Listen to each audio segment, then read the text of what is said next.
Hey, everybody, Jen Hatmaker here, your host of the For the Love podcast. Welcome, welcome, welcome to the show. You guys, we're in such a fun series. It's called For the Love of Favorite Pastimes. And our thought was, we were just sort of looking around and we were inspired by people who had taken their favorite hobby or their little side hustle or their craft. And they invested in it. They loved it so much that it became their main thing, right? Like they all did something else before. They had like a different job and they were like, well, who says you can't garden full time? Who says you can't make pies out of the covers of books? I mean, they're all over. Our guests are all over the place in terms of what their art is, what their craft is.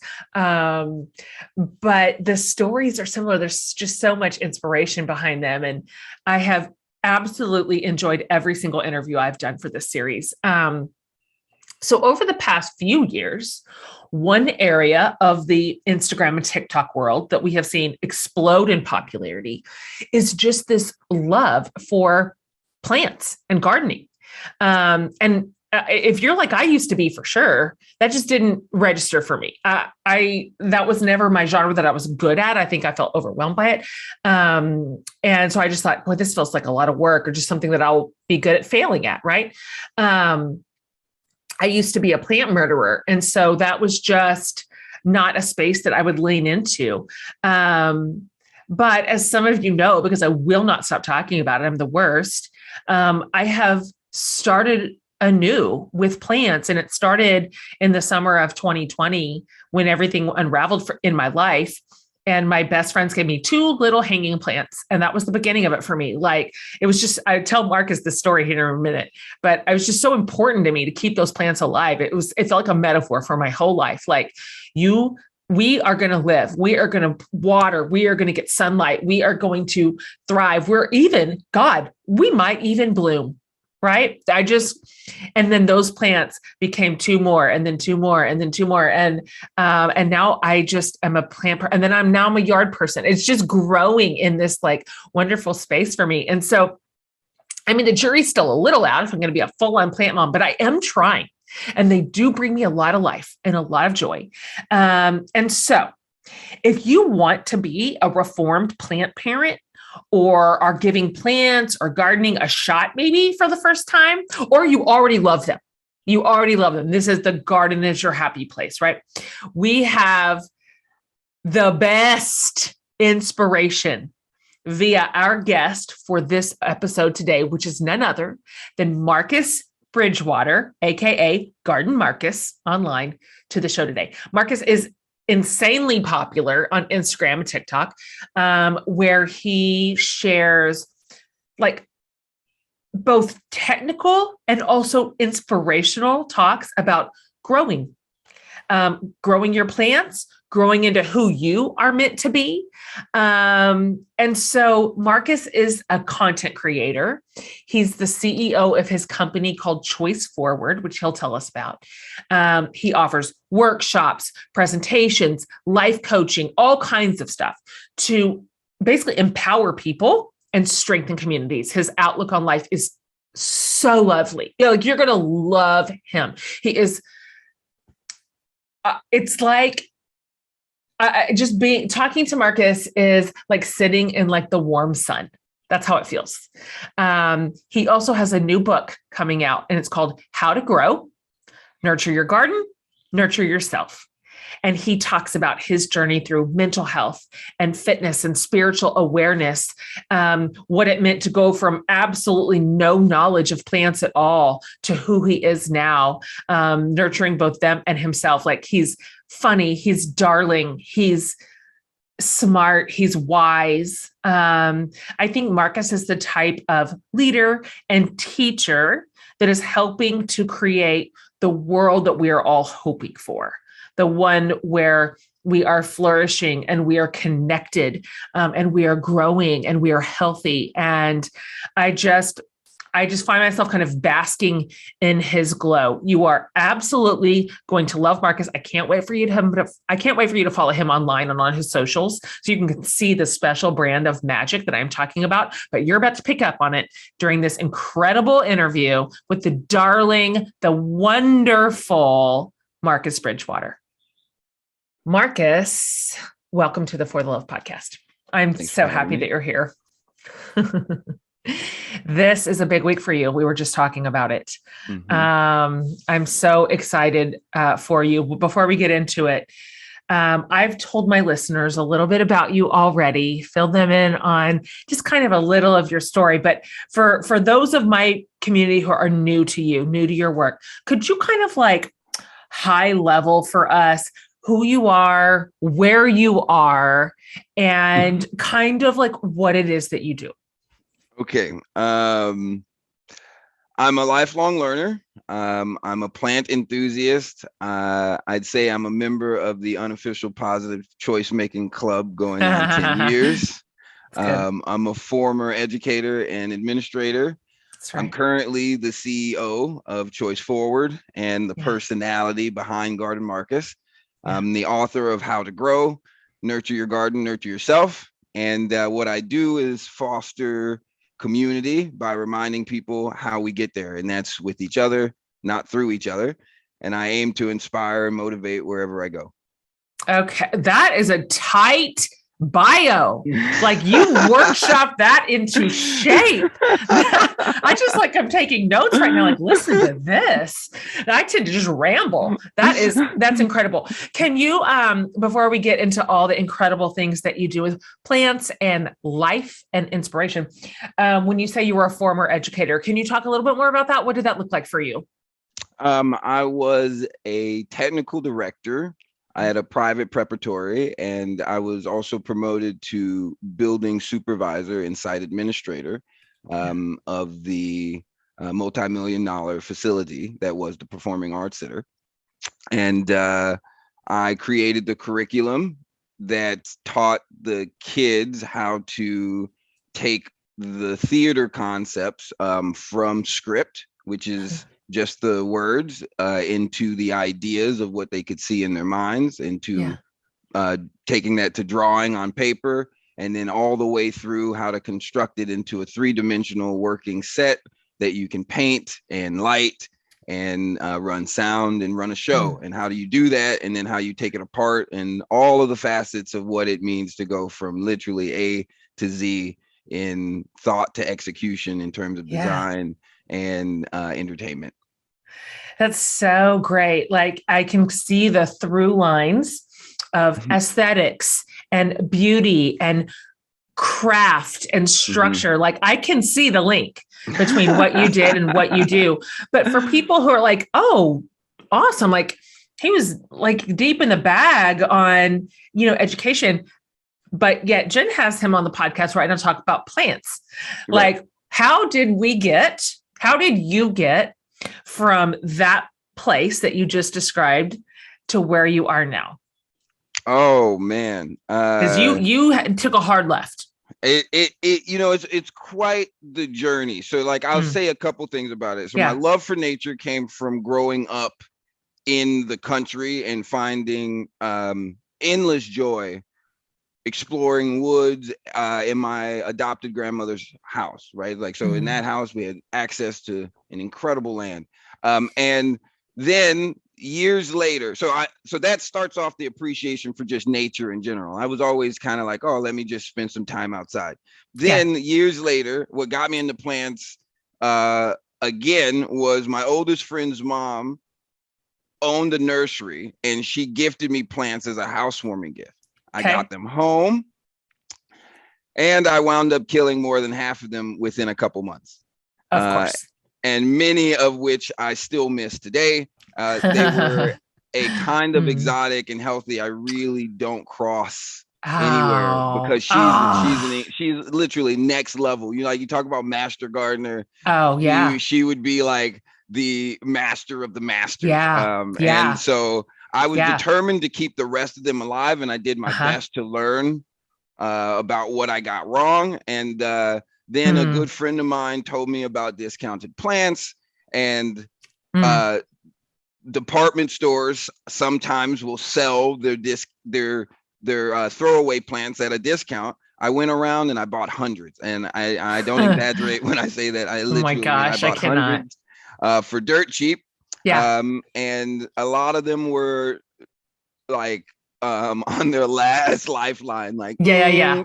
Like, so I spent a lot of time working on them to bring them back to life, and that's truly what shaped this journey. So I wouldn't say, right, that it was as stark of a left turn as it was like a gradual steeping in that direction, because I was moved here. I was invited to Texas to join that job as a technical director.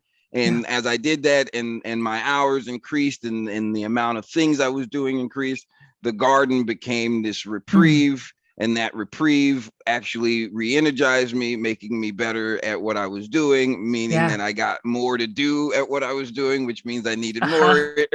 So it was just this like, woo! Heck yeah. How did you learn? Because I mean, your friend's mom, it's like she gave a diamond ring to a baby, and you didn't know what you're doing. A thing of gems and jewels, like precious crystals. Yeah, right. Which, like, now you know. Probably at the time it might have been lost on you. Like, if you didn't even know about it, you're like, "What is it? A fern? I don't know." All over my head. So how did you learn? Because, and we're going to get into this in a second, but for a lot of people, gardening, plants, keeping things, it can be daunting and overwhelming. And so if you were kind of starting at ground zero, and then the next thing you know, you're in department stores buying hundreds of like Charlie Brown plants. How did you figure out, how did you learn how to tend these the way that you do? Oh man, the word that comes to mind is practice, and then followed up by experimenting. And research, practice, experimenting, research, and maybe not in that order. Sometimes research first, right? Research, then practice, and then, hey, now that I got this, I'll experiment and try something else. Not to deter people from plant care, but taking care of plants can be really a kind of science in a way. It is lots of levels of thought and things to consider, lots of variables that affect them. But the rewards are so cosmic that it makes all of that effort worth it. And really, when you stop to think about these things as tidbits of information that are aiding your growth, it stops being as daunting, because all of a sudden now it's an opportunity to learn in every moment. And that learning, if you start focusing on that learning, it becomes energizing, and it makes it much easier to find solutions and to keep trying to see what it was you got wrong, how you can try it again. You don't mind the loss as much when you get something wrong, because you've learned something from it that you can apply to the next plant. It's so it's so true what you're saying. I have never been a person who tended to plants in a way that was useful to them in any way at all. And I've many like plant and gardening and flower failures in my rearview mirror. But almost like 2 years ago, my life just sort of unraveled in a way that I was not expecting at all. I lost my marriage, and it was in the middle of the pandemic, and just everything was just coming apart at the seams. And I just couldn't find my way to the surface of the water. I was so I was so at the bottom. And two of my best friends, they came over and they did this porch project for me. They finished out my front porch. I live in an old house, like 1908. So it's this like classic, old fashioned front porch. And on it, just to make it pretty, They hung two like beautiful hanging plants. Now, they would tell you if they were sitting right here in this room with me that it was largely in their minds simply decorative and positively temporary. They're like, we just wanted to finish the look. So we thought, you know what? These will be here for 2 weeks and it'll be pretty for those 2 weeks. Like it's going to have an emotional impact. Well, as sure as I'm sitting here, they're like thriving and blooming. It's been almost 2 years. And there was this sense for me of like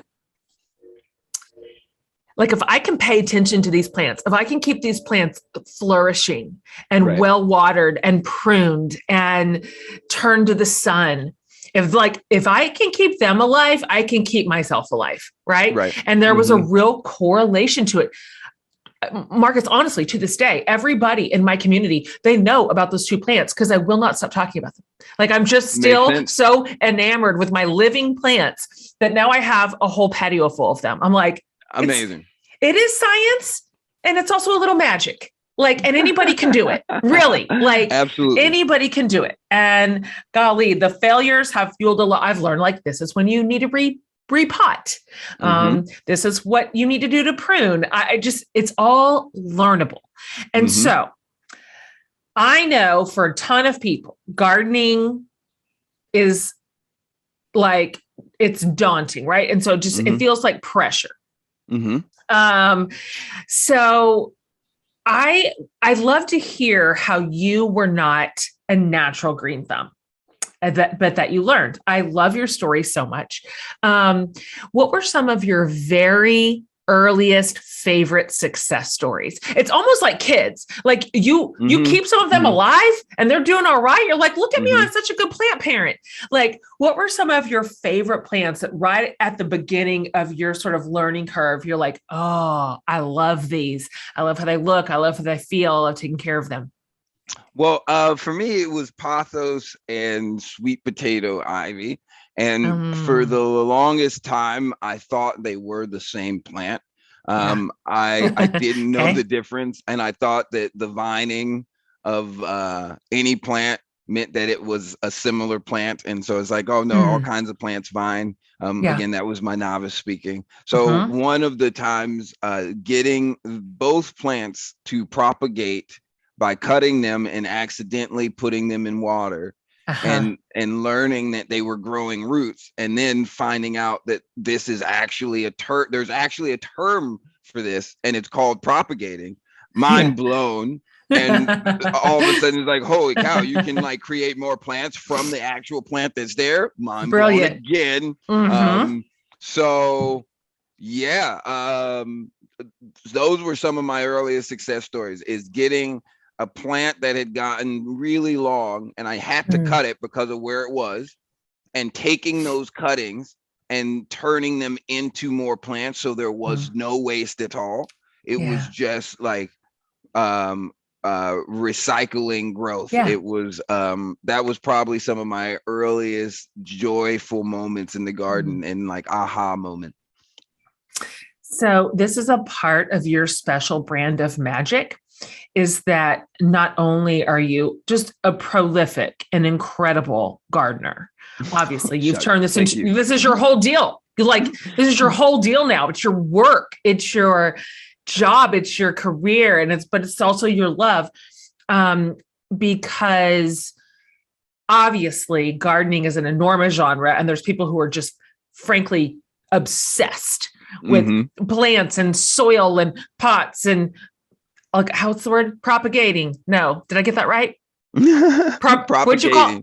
Yeah, propagating. Obviously, but also the thing that you bring, I think, to the conversation that's really special and different from some of your just colleagues, your compatriots in the space, is that pretty early on, and you're alluding to it already, but you began to not just formulate and kind of observe, but also communicate the link between so many things in the garden and so many things in our souls, right? And in our bodies.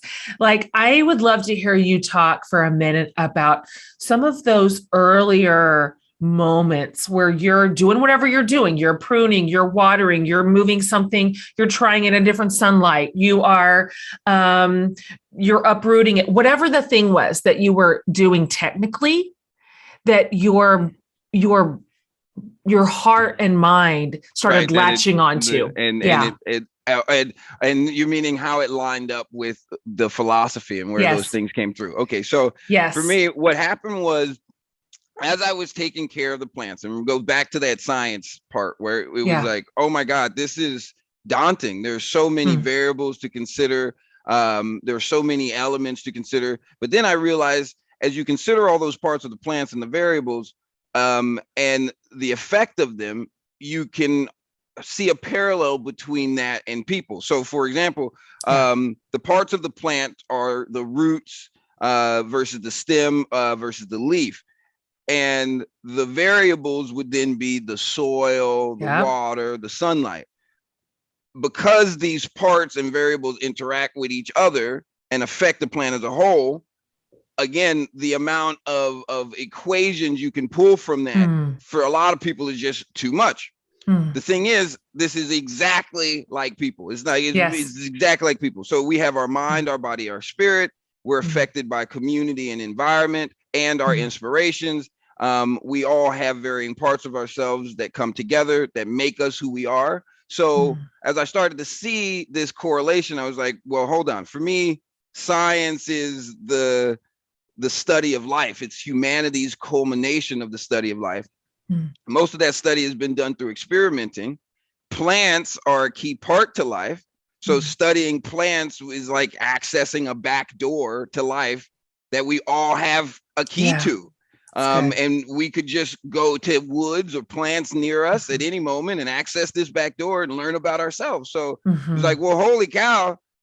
When I start thinking about it that way, now this equation starts to have a translator in a way. And it was like, wow, so much of the complexity of humanity seems so simple when placed in the confines of the garden and seeing it through that context. So I realized, as plants were making me feel good, I was thinking, why is that? And then again, it was because I was working on all the parts of myself, my mind, my body, and my spirit, mental health, physical fitness, spiritual awareness, tending to myself as a whole, just like I would do my plants, the leaf, the stem, and the roots, versus just looking at one part and affecting that. And so because of that, and then when putting the plants together and seeing how an individual plant going through its own growth completely changes when put next to a different plant, it was like, well, that's community, buddy. Like that's good. That's us. Like we have that happen all the time. And so how many of us are even conscious that community is affecting us? And then you think about the soil, right? So it's like, hey, what soil did I put in there? Was it filled with bark? Was it filled with cocoa fibers? Was it filled with too much nitrogen? What is the soil compound? And when you think about that, it's like, okay, where are we living? Where we live matters, because our environment truly matters to our growth. So all of those things came to put together a picture of growth that made it incredible every time I walked into the garden. It made me a better teacher. It made me a better friend, a better person. I love listening to you talk like that. It's I grew up in church, and what it immediately makes me think of is like the garden has been available to humanity as a teacher from the jump. Like this has always been a class. It's always been a classroom for us if we are willing to sit inside of it and learn. Like in the Bible, I literally can't even catalog how many stories and analogies and metaphors are about the garden and seeds and growth and soil and sun and rocky thorns. And it's always been there for us. And so I love thinking of it like this, that it's possible to think about gardening and planting, not as a task, that takes up a lot of time and is too hard, but rather this is another opportunity for us to learn, like to connect. I'm of the belief that just everything that lives on the planet is connected. And we give and take from one another, and we learn from one another, and we support one another. We need each other. And so I love that I can come to you and not just learn about why my plants are root bound and what do I do, but like, what could it mean for my wellness? What could it mean for me to prune in my own life? What could it mean for me to look at the soil that I have planted myself in? And is it harming me or helping me? Like, this to me is the sweet spot. This podcast today is sponsored by BetterHelp. Wellness can look a lot of different ways, and so can the lack of wellness. Life is overwhelming, and many of us might just be feeling a little or a lot of burnout. Any of our roles in life actually can lead us to feel burned out, especially in May. Like, I'm looking at you, teachers and moms, but also really everyone, because we all have life stuff, and this is just what happens in life. BetterHelp Online Therapy is a reminder to prioritize yourself. Talking with someone can help you figure out what's causing stress in your life and how to get back to a better state of mind. I literally don't know how I would function without therapy. I have always met with my therapist online, and this is a huge part of my wellness routine. BetterHelp works because they make it affordable and easy for you to have access to a professional therapist on your own schedule. And you can talk to them from anywhere in as soon as 24 hours from now. You'll get timely and thoughtful responses. Plus, you can schedule weekly video or phone sessions. And guys, they even have chat functionality. So start prioritizing your mental health today. This podcast is sponsored by BetterHelp, and my podcast listeners get 10% off their first month at betterhelp.com/forthelove. That's BetterHelp.com/forthelove. Parents, we can all use a little help from our friends. And parents of tweens and teens, if you know, this is especially true because they're maniacs. God bless them. This particular age group has its own set of challenges and bumps and roadblocks to navigate, and it all just feels like a lot because it is. That's why I developed a MeCourse to guide you through this season that's jam-packed with my greatest learnings over the years and practical, actionable steps forward. Okay, and I brought in a friend and shame-proof parenting expert, Mercedes Samudio, for this course to help us do it all without shame, because we know the feeling of parent shame is a real and debilitating thing. So we're going to cover how to establish healthy communication, what to do about codependency, which may not be what you think it is. So much more. It's all in here. And I can tell you a lot of my personal stories of my successes and failures as a parent, having done this 5 times now. We've also packed this MeCourse to the brim with so many resources to help you parent your kids in the healthiest, most connected, non-shaming way. And not just non-shaming for them, non-shaming for you. So if you have questions about parenting your growing kiddos, this is your course. When you register, you also get access to our private MeCourse support community of beautiful humans just like you. We're doing limited time pricing for the Parenting MeCourse. You can save $20 with the code parenting20 at MeCourse.org. We're also doing a bundle deal for all 4 of my current MeCourses for $138, which, you guys, is half off. That's the most incredible deal. The other 3 MeCourses are finances, simplicity, and habits. Okay. Your code is 4-course bundle, the number 4 course bundle at MeCourse.org. That's MeCourse.org. Can you talk a little bit about what it was like to discover that you had something to say that people wanted to hear? Because, you're just a dude living your life, and now all of a sudden you have this huge everything. You've got Marcus Gardens, you've got this big online account. People are like, they're just coming around you. They're just clamoring around you and your energy and your expertise. Like, can you talk about that sort of trajectory going from essentially education to being an online plant influencer? It's just such it's a banana story. You're telling me it's a banana story. So to talk about that, right? I have to throw in the understanding of my company, and then I have to also mention Dana. So the company is Choice Forward, and the company's mission is to empower people to work on their mind, body, and spirit so that we can foster stronger communities and healthier environments. And we started the company in 2018. Now, that is a lofty goal and a mission as a company. And the reason for the company truly came from the fact that when I was battling the squirrels in my garden, I needed help. I invited Dana to help me battle the squirrels. And while we were in the garden, Dana said several things that would change the trajectory of my life. One, hey, you know what? You make sense. I was like, wait, what? Make sense about what? Well, what you were just saying about tool versus vice is a really powerful thought process. And that makes sense. So I was like, oh, I have all kinds of those. And she's like, well, I'd love to hear them. And for the first time in many years, I went and dusted off all my old journals, my old notebooks, and went through them to pull out those tidbits of knowledge. That was one part. The other part was, she said, you know what? You love your garden so much and you spend so much time here, and you just like all of those pictures you take, all of these things you talk about come from the garden. You should call yourself Garden Marcus. And so she just threw that against the wall, and you're like, all right, Dana. Sure, why not? And truth be told, I did not use much social media.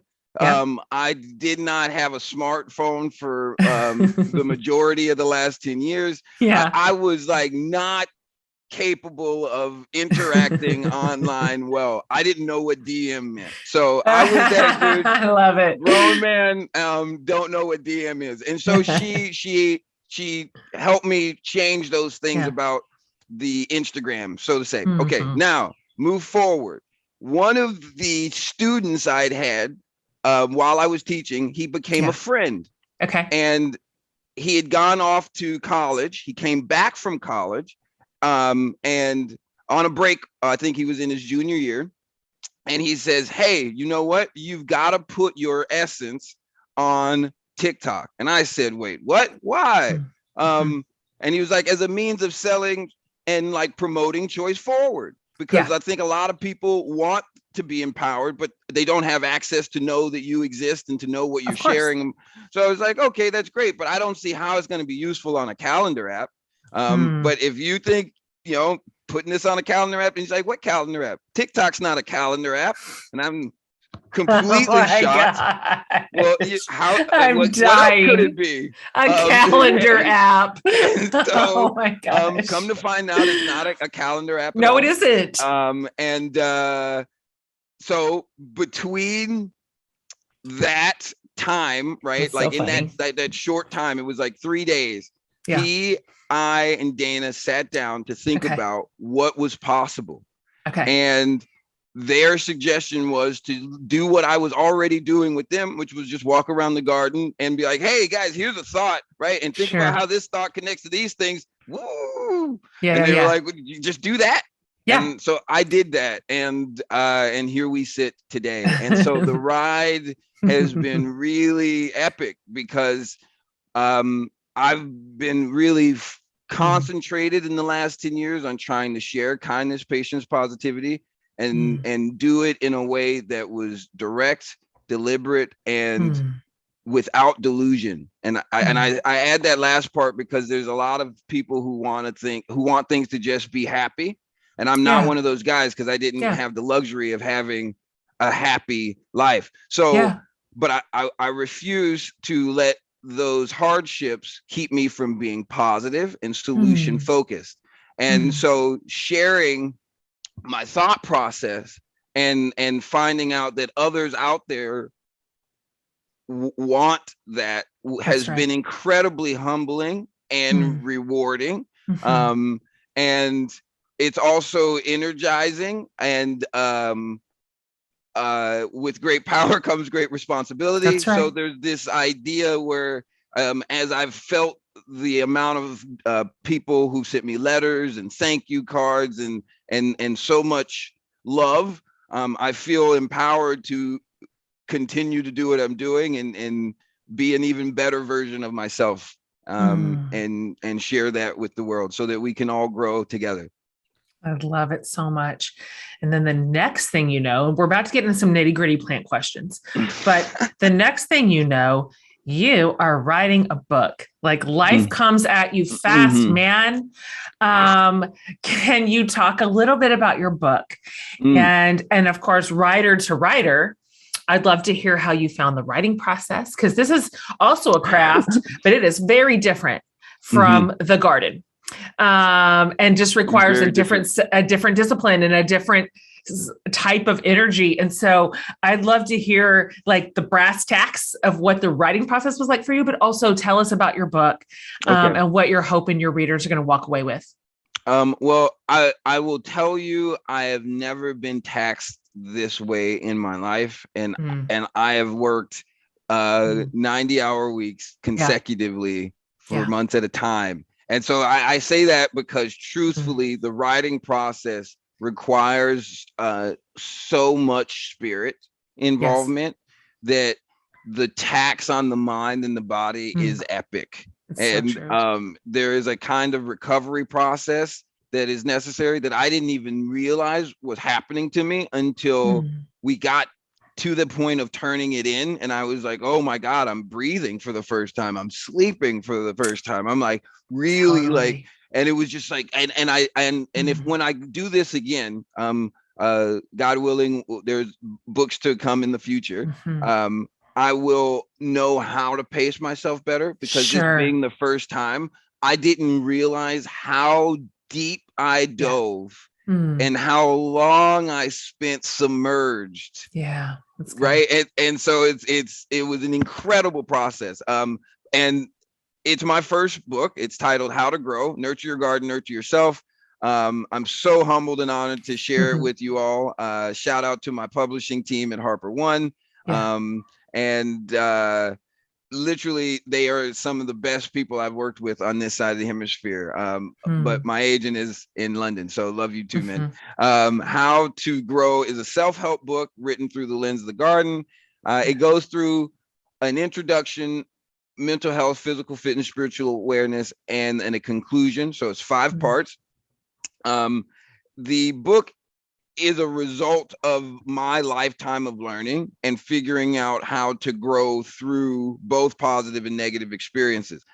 So I'm hoping that it encourages all those who engage with the material to engage with life and reach towards their fullest potential. I think that there is a lot to be said about how plants are always growing.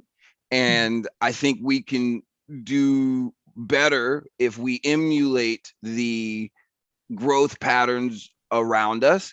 But human beings have a tendency to impede their growth more than focus on it. And so that's so much of what the book is about, is how to grow, nurture your garden, nurture yourself, nurturing the parts of our experience that will be constructive to our well-being.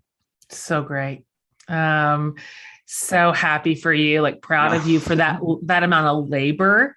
It's a certain amount of labor to wrangle all that onto a page, man. I mean, thank you. It really means a lot to have you say that, because poor Dana and my family, they had to deal with me as I was losing my mind, so that I could share my spirit with all of you. Literally, so, they're like, Marcus, we don't even care about your book anymore. Like, we just want it to be over. That's how everybody in my life does when I'm writing a book. They're like, just be done. Like, just phone it in. I'm like, I know, I'm insufferable. But it's like, seriously, it's like you put that work in, though, because you know that there's a chance it could be incredibly meaningful. So that's exactly right. And that's again why I talk so much about community. There is nothing that is done that does not come with effects on your surroundings on the space that you're dwelling. So be conscious of your community, love them, treat them with respect, and your environment, love it, treat it with respect, because those things support us. Okay. I want to do some rapid fires with you. All right, let's try them. plant related. Now, this one Okay. may be impossible. So you may just say, I can't, it's in the ground in my backyard. I'll just tell you about it. But if there's one near you, because for Okay. people not watching us on YouTube, if you guys should pop over to YouTube and just see Marcus, and he's like in front of a wall of plants. So can you grab your favorite plant and tell us the variety and why you love it? Oh man. So no, I can't do that. It's in the ground. I knew it. It's not even that it's in the ground, it's that I have hundreds. Like, so it's like, if you see like in this space, there's like 50, right? Yeah, that's and right. That's literally in one little corner of a box, and they're everywhere. So I love them all for so many different reasons that I couldn't grab one. And if I was to try and pull, like, I love them all for so many different reasons, and at different times of year for different reasons, different times of day for different reasons. So it's like, what's the one that I like at this moment right now? Well, it just so happens that I can see myself in the screen, and this is a silver sword philodendron. I just like silver sword philodendrons. It's silver. Oh yeah, that's pretty. So, it's like, I see it up there. Like, look at this. Look at your space. This is what your whole house looks like. Your whole yard, your whole everything. Your every spot has a plant in it. It has come to my attention that I've made it so that there is no place I stand and look without green. Like, let me ask you a quick technical question. Now, because I have exactly 1, 2, 3, 4, 5, 6. I have 6 pots of plants that I am keeping alive. 7. So I have 7. Oh my God, I have 8. I have 8 pots of plants that I'm keeping alive. Just those 8. Requires me every 8. I've got to like deadhead. I've got to pluck. I've got to water. I inspect. I get up in the morning and I just inspect everything. It's my favorite thing to do. I've got my coffee, my hose, my little scissors. So for you, I'm just curious, like, with as many plants as you have, how much time a day does it take just to like, just maintenance, like maintaining what you have? So now at this point, and mind you, it during the book process, right? So my transition from teacher to author and full-time CEO happened in January of 2021. And my plant increase inside the house went from 100 to 250. So as you can see, it's like that's like a double, and then a half, right? A double and a half. So that's no joke. It went from roughly 30 minutes a day to now I'm at about an hour and 15 to an hour and a half. And that is sparse throughout the day.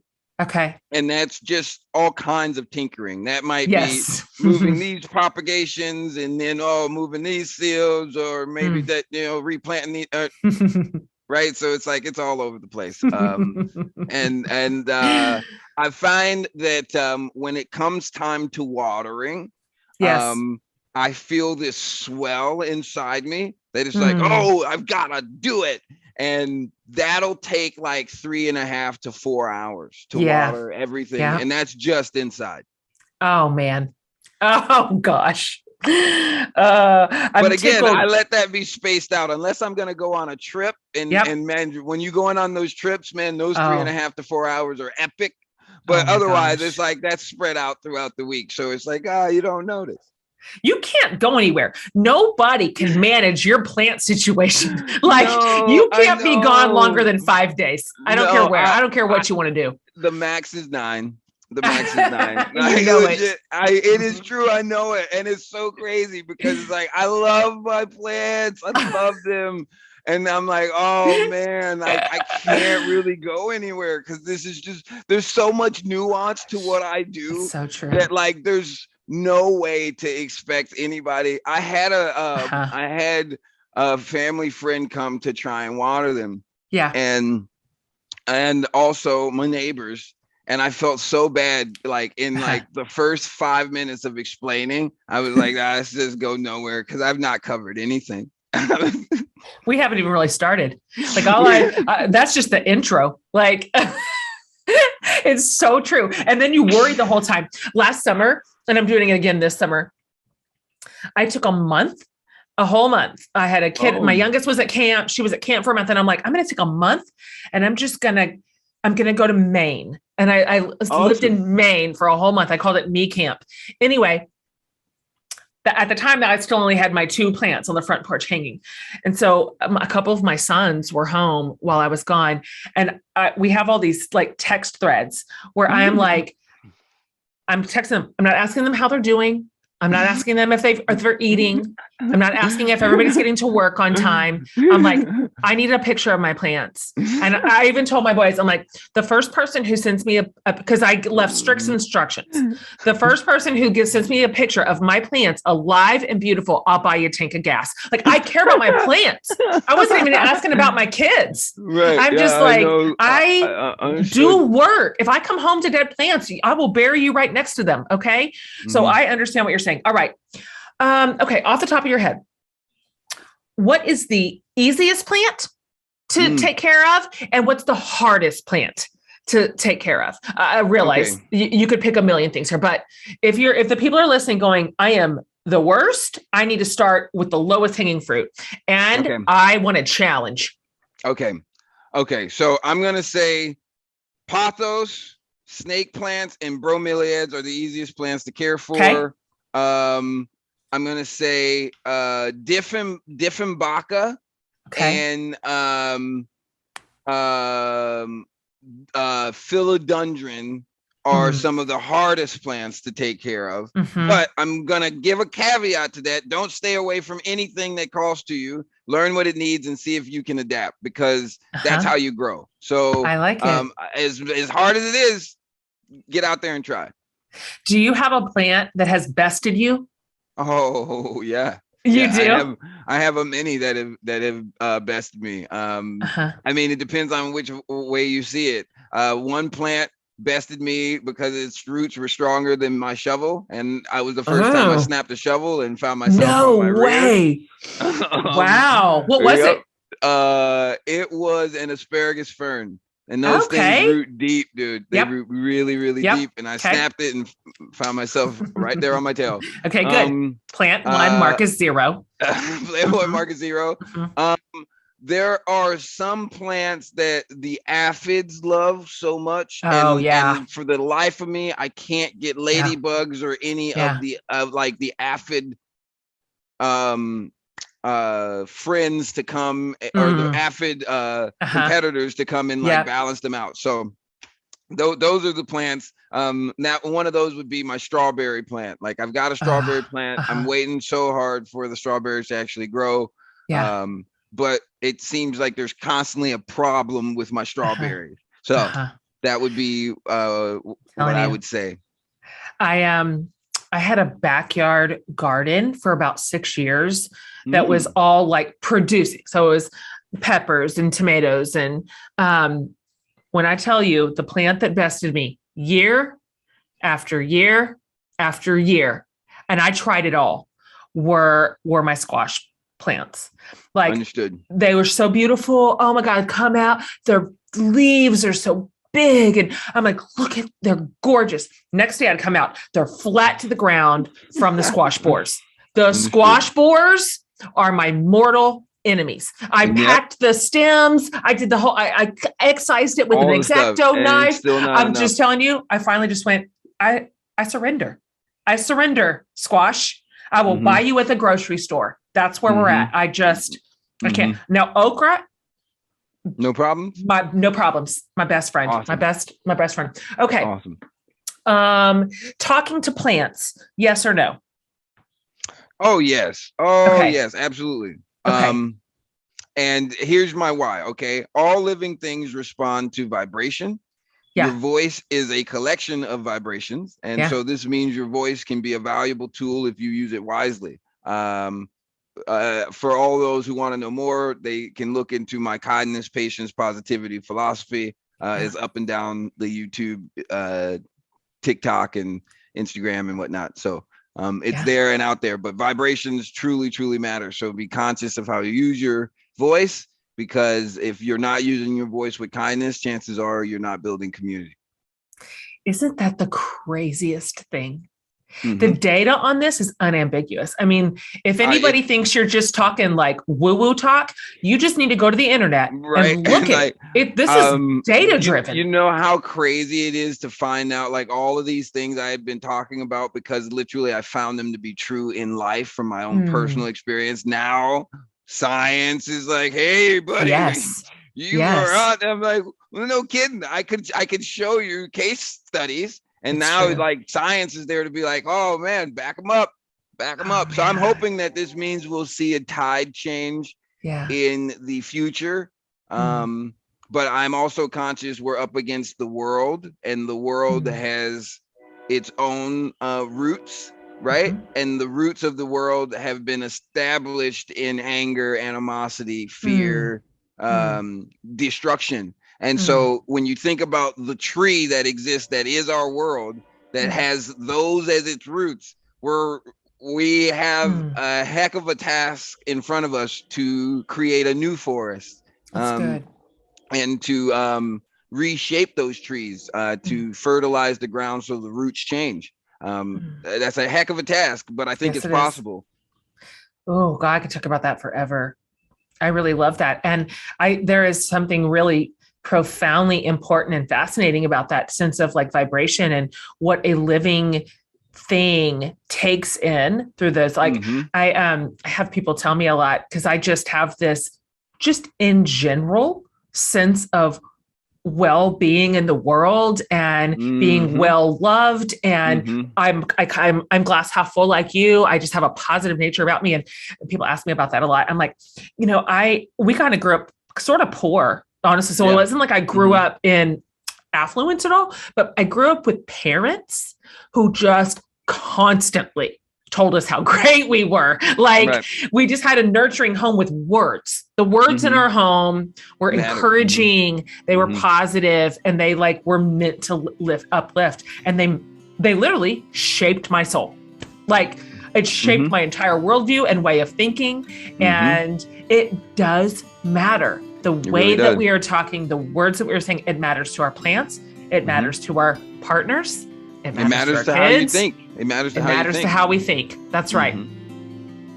If you follow me on Facebook or Instagram, you know that I'm literally always wearing Able. I've believed in this brand from day one. I will forever champion a fashion company that's not only devoted to chic, effortless style, but that also empowers women through opportunity and dignity. So I was thrilled to take my love of Able to the next level this spring and collaborate on a collection of dresses with sleeves and with pockets. Hello. As you might know, we love dresses with sleeves around here, and we also love dresses with pockets, and we especially love ones that are size inclusive and versatile enough to be worn a million ways for any occasion. You guys, it has been so fun to see this collab come to life. Plus, Able has so many other amazing new apparel items, sandals, sneakers, handbags, jewelry, perfect for spring and summer. And how incredible that dressing the part with Able is also doing so much good in our world. Head on over to ableclothing.com to check out my dress collection and all their amazing new arrivals. And then use my code JEN to save 15% off anything. So that's ableclothing.com and use the code JEN. Can you have too many plants? Like, is there a tipping point when you start to cross over to becoming a crazy plant person? Yes, I think. Which I believe you were there. I believe you were there. You are the poster child. Oh man, you can have too many plants, and I think it's too many when you have more than what you can care for. If you're in a jungle like me, and the plants are thriving on their own and they're working together, then no, it's not too many plants. But if you've got so many plants and they're all decaying and it smells bad, you feel overwhelmed. You're like, oh my God, I'm in this interview, but oh my God, I'm gonna have to let you go, Jen, because I gotta go water plants. Like I'm really like, you know, I mean, if I'm stressed about plants, then you got a problem. If you're like, I can't move around my house anymore because I've got so many plants, you probably got a problem. There's nowhere to sit. Nowhere to sit. I love jungles. Indoor jungles, my jam. I'm all about it. But if you invite 10 people over and you've got to move your plants around so that people can sit down, probably got to rethink your plants. So what I've found, right, is that this is a great opportunity for community, because if you love this plant so much that you wanted to get it, but you can't house it, maybe your neighbor or maybe a close loved one. And guess what? Chances are you will want to go see them, because you will want to go see the plant as well. So I would say maybe someone you don't like, you go give the plant to. So you guys develop a relationship and you have a reason to see them. Yeah. So I find myself giving lots of plants away now. I think I gave away 9 of my Philodendron giganteum propagations, which I'm really proud of, because it's a hard plant to propagate successfully, and they've all thrived. And it's an expensive plant, and so it's like, oh, this is amazing. I loved having them in the house, but I was like, there's no reason for me to have this many. It's holiday season, gifts, and so oh my gosh, it's so great. And it's I made a tailored substrate for the soil. I got a special planter, and so it's like, you know what I mean, when you consider like the value, right, there's a lot of value in each one of those plant gifts. No doubt. And at some point in the future, I may link with a plant shop or an Etsy of some sort, and like sell plants that have been hand curated by yours truly. I like that. The love and thoughts that we are talking about right now. I talk to my plants. I'm very conscious in the roots and all those things. So yes, definitely talk to your plants, and yes, share your plants if you have too many, because there's no reason to not get plants, but there is also no reason to have them and have them decline and have them cost you. They're an incredible tool, and that tool can become a vice if we are not conscious. That's so perfect. I know at this point, you probably, obviously, you curate your plants from all over, like some from seeds, some from cuts, some from here, some from there. I'm sure it's a vast library of plants. But if you had to pick, what is your favorite like plant dealer? Like your go-to, like that's my guy, and I know that I can like. I'm gonna get what I want when I go here. Okay, so truthfully, that would be my plant mom. And it's not even that I'm gonna get what I want when I go there. I know that I'm going to be gifted something of incredible quality, something that she thought of me when she picked it, so it was with love. And also, it's going to have already been vetted. Because like she is a master of masters in her mastery, and so is my plant dad, which is her husband. Like, I mean, this guy spits off genomes. Like they literally, like they talk about plants in the species like you would if you were like a laboratory scientist inside with like the like the massive glasses on and the lab coat, and it's like so great. Floribus genus, whatever it is. Like, oh, so many times I'm just like I can't even keep up with the syllables. So they are my go-to for plants. That's perfect.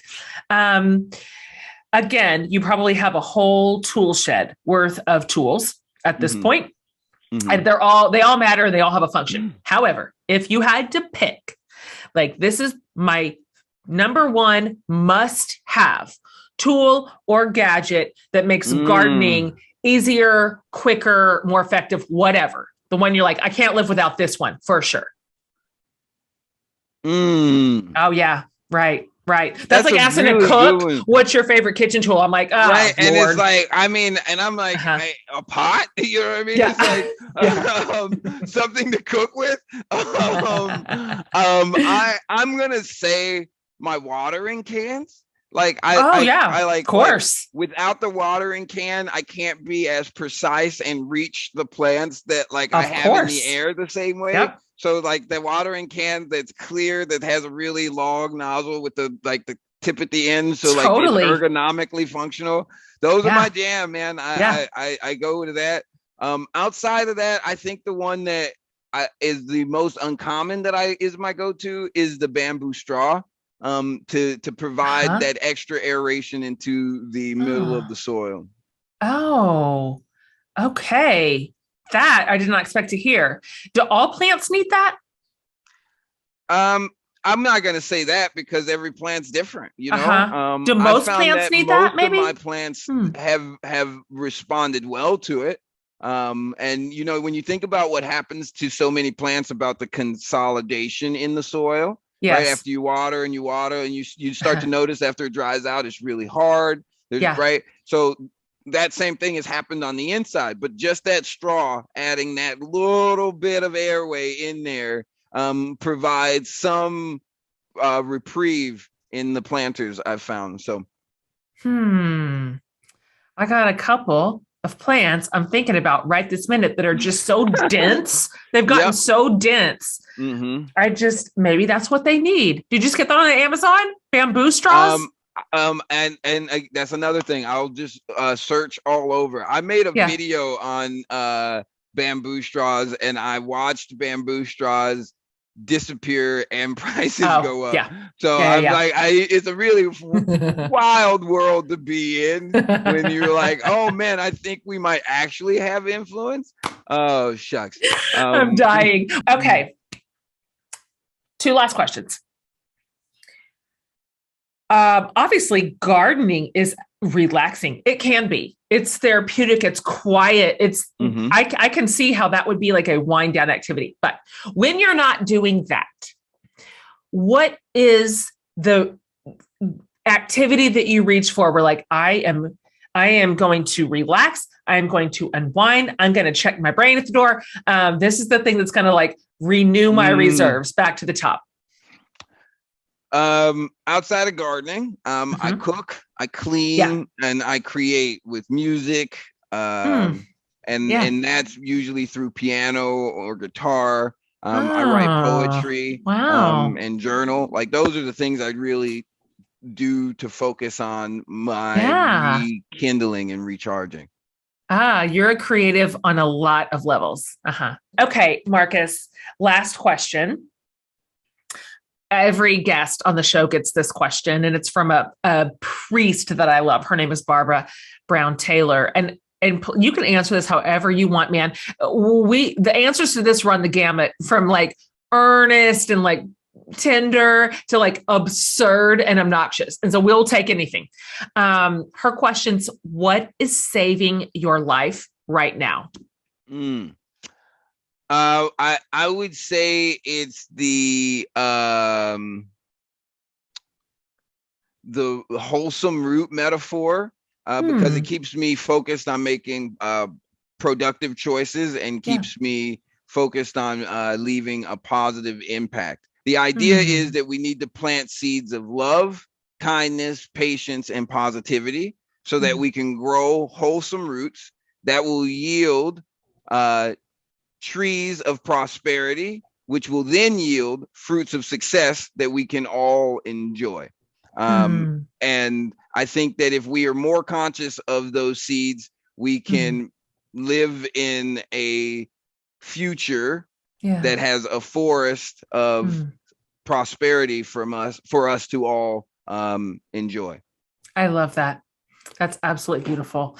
Thank you. Can you, before we sign off here, can you tell my listeners where to find you and especially where to find your book?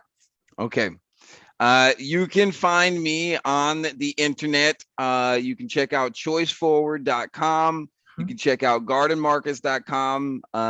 Twitter and TikTok are at gardenmarcus. Instagram is garden_Marcus. The book, there are links in my bio and on all of those websites. The book, you can also Google How to Grow by Marcus Bridgewater, and you will see Nurture Your Garden, Nurture Yourself there as the tagline. And I'm thankful to everybody who decides to engage with the book. I'm so happy to bring you to my community. And thanks, Jen. I really love I love the dream of growing that new garden for us, for our kids, for their kids. I think it's possible too. I really do. And so I really think do. this is the work of it right here. Like it's these kind of conversations, just Yes, one ma'am. by one and share by share. And it's inspiring. And thank you for teaching us how to garden. Thank you for teaching us how to live. All intertwined for sure. And anytime, I mean, I'm your Texas sister over here, just south of Austin. You are ever over here. You call me. Okay. Yes, ma'am. I will show you my plants and you will act impressed. Same to be said if you are ever north of Houston. You got definitely make sure you ring a ding so you can stop by and see the garden. This is a pleasure and a half. And like you said, I do think that the forest of the future starts with the conversations and the seeds planted today. So I do too. Thank you so much for having me. And I look forward to the next time. Me too, Marcus. Thank you. Guys, isn't he great? Just so great. I know I say this a lot, but I'd love for you to pop over and watch our interview over on YouTube because he's so fun to look at. He's so like his countenance, his smile, his body language, to say nothing of all the plants behind him. Like if you want a visual of what Marcus does well, like go to YouTube and take a gander. But I'm so excited for him. You can get everything about this interview over at jenhatmaker.com under the podcast tab. We'll have the show notes. We'll have links over to the YouTube interview. We'll have links to all of Marcus's handles and book, everything you'd ever want to know. Even if it starts for you with one little plant, just the one that you can practice with and learn on and find success in and actually learn to love. That's a good starting place. And so I hope you loved Marcus. I sure did. And I hope you love this series. This series I am finding inspirational and just, it's got joy in it. And I felt like we needed some joy right now. It's just time. Life has been hard and heavy. And it's just wonderful to talk to people who just decided that their craft or their art, their hobby, their pastime, their little passion was enough, good enough, and important enough to be centered in their life. It was worthy of their investment. It was worthy of their time. And here we get to sit and learn from them. It's so wonderful. And you know what? Same for you. Why not you? Why not you? Why not me? So if you've missed any of the episodes in the favorite pastime series, go back and pick them up because they're great. By the way, never miss an episode. Just subscribe to the show and they'll show up in your little phone every single week because we love to create them for you. You have a new episode from the For the Love Show every single week of your life because we are so committed to this community and to this place and to all of our incredible guests. So thank you for being loyal. Thank you for being here. Laura and Amanda and I and our team loves to serve you. All right, you guys, have a great week and I'll see you next time.